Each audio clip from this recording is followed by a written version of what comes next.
You've probably been hearing the term housing bubble a lot in the news lately, and you probably remember the 2008 bubble that burst dramatically. Housing bubble. It's a term we hear a lot these days, and if you're like most Americans, you're probably wondering, are we in a housing bubble? And if so, is it going to burst again in the Metrowest Boston area? Hi everyone, I'm Cara Alderucci with Properties by Cara at RE/MAX Executive Realty, and let's dive into what this means for our area. So like most of us, you're probably wondering, what is a housing bubble? Simply put, a housing bubble is created due to an increase of prices, which is fueled by demand, speculation, and overspending to the point where it's no longer sustainable. Usually, a bubble begins with an increase where there is limited inventory that takes time to replenish until demand starts to decrease or stagnate and supply eventually increases. This is what results in a dramatic drop in prices, and at that point, the bubble bursts. Well, what causes a housing bubble in the first place? First, a requisite for a bubble is a healthy economy where people have growing disposable income and feel secure in their jobs. That security encourages them to shop for homes, and that results in an increase in buyer demand. If there was a significant drop in unemployment, that would drive market instability and potentially lead to distressed sales and foreclosures like we saw in 2008. However, in 2022, even with signs pointing to a recession, there are twice as many jobs to people being unemployed, according to the Bureau of Labor Statistics. Second, we'll want to consider mortgage rates and lending practices. Low rates that drive up demand even more because buyers have more purchasing power. With competitive marketplace conditions, this is what buyers experienced over the past couple of years with multiple buyer bidding wars and sky-high offer prices, often with no contingencies. It's important to note that even with the increased interest rates, they are still historically low.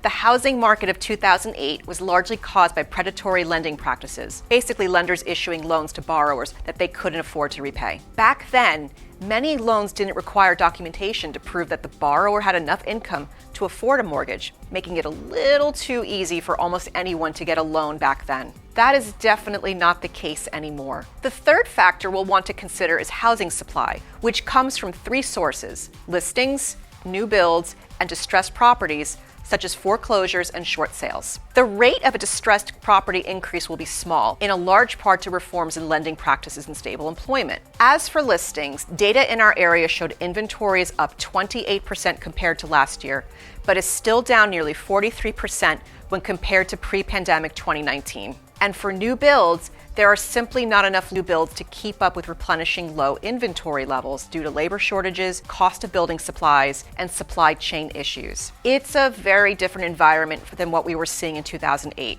With constricted supply, demand will remain high so long as unemployment is not moving towards a fallout. And consider the largest buying pools: the millennials that are currently shopping and the up-and-coming Gen Z, which will be looking to buy homes in a couple of years. However, things are changing, and there is no doubt that the market is shifting. Over the last couple of months, we are finally starting to see prices drop, price reductions, and inventory staying longer on the market, and buyers being able to reintroduce term contingencies into their offers. However, does that mean our area is in a housing bubble? So what does this mean for you if you're thinking about selling your house? Bubble or no bubble, the frenzy is definitely over. There are still some multiple offer situations, and data shows that homes are still selling for about 3% over asking price on average. But we're not seeing lines out the door at open houses and 30 offers per home and $100,000 over asking price. For sellers, I think it's safe to say that those days are gone. However, that doesn't mean it's not a good time to sell. Experts agree that while the market is shifting, the values haven't dropped. We're just seeing a deceleration in home price appreciation, so there's still time. If you're thinking about selling your home, my advice is price your home correctly, and here's why. As I mentioned before, values haven't dropped. It's just the rate of price appreciation that is decelerating.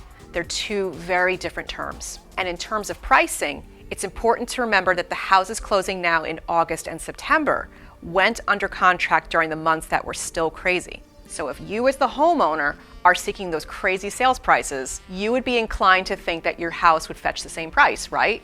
We can't bet on that now because buyer demand has softened, especially due to the higher interest rates that happened over the summer. So make sure you don't initially price your home at those artificially high sales prices. Otherwise, your home may be sitting on the market for a long time, and then you may be forced to make price reductions. It's important to work with an agent who understands the macro and the local market conditions in order to make a recommendation on how to price your home correctly.